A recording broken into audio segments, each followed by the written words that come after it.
Good morning, mandolin people. We got the fleet here, and I want to show you how I do something here today.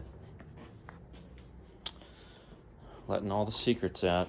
So you might wonder, how do I, once I've got that dovetail fit, how do I get the correct neck angle just right?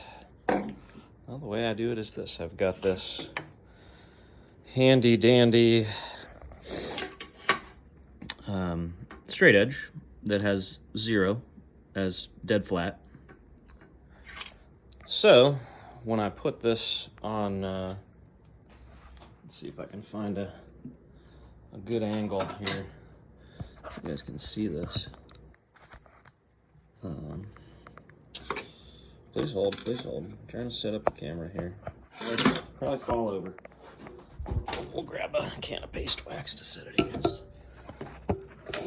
Here, that's pretty good angle there. So what I'll do is, this is the wrong way for this, but I'll put that on there and I can measure what my neck angle is. Well, how, you ask, do I sand that neck angle, and how do I adjust it? Here's the answer. I've got this bag of shims. Cut those out on my CNC. And I have my belt sander here that does many things. But this here, this, of course, is flat with the, or, you know, pretty much flat with the bed of the sander. And then I've got these little spools that go into a hole on that. And the shims can go on that, right? So I've got a few on there. And that will raise and lower my angle. Well, what do those do, you ask? Those just happen to fit right there. Okay? And then the neck angle gets sanded. So if I raise these up or down, you know, I can get different neck angles. Now let me show you how it works. Gonna get loud here. Show you the process. So of course I like to make some marks on here, see what I'm doing. And I don't bother checking it, because I've got my shims set up to where I know what's doing. So turn on the dust collector here.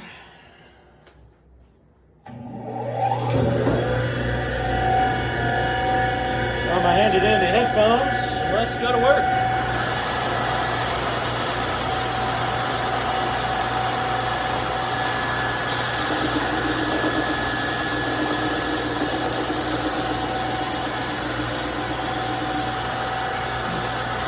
It's starting to sand that angle. Be careful not to set that binding on fire.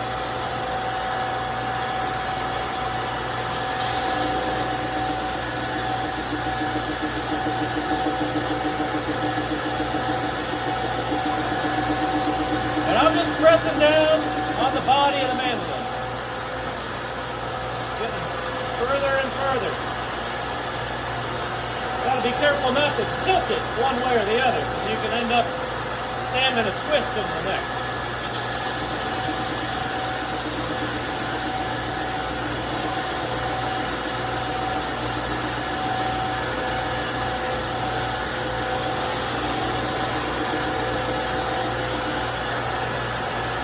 Further up the neck there.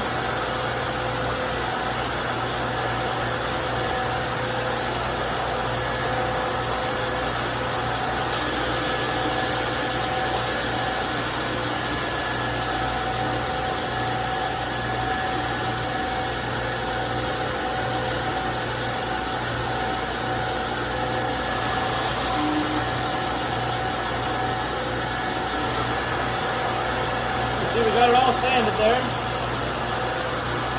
So I'm going to give it a read.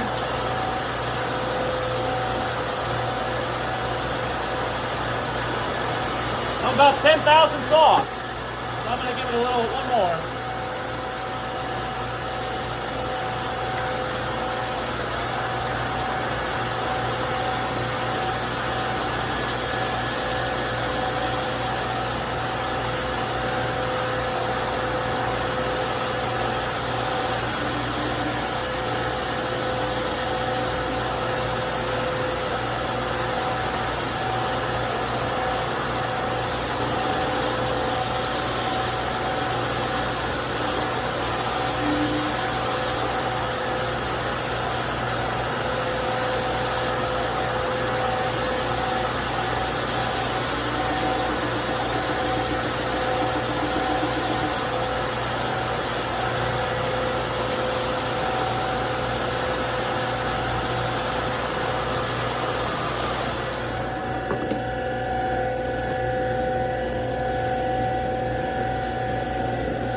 There we go. I'm just about, yeah, I know you can't see that, but I'm right where I want to be.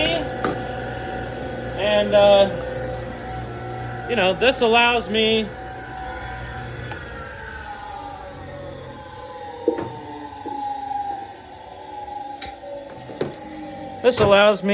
to cut the dovetails in the way that I do and do some of the other things that I do with the neck without having to worry about the neck angle as part of that equation, because I'll leave extra material up top and then, like you saw, I just sand it away. Isn't that cool? That's going to be neat under finish. And you can see just how tight that dovetail is. And now we've got the appropriate standover height, or overstand, whatever you want to call it. So that's going to give us an appropriately sized bridge. And you can see I can measure it like that. That's not really a good, let me get my hand out of the way. I've got a little mark on there that goes to the nut. There's the nut line there. And so that's right about what I'm looking for there, which is 420 thousandths. So anyway, hope this helps. Hope you enjoy a window into the world of making mandolins here in Akron, Ohio. And join us next time for when we do something else. All right, thanks, folks.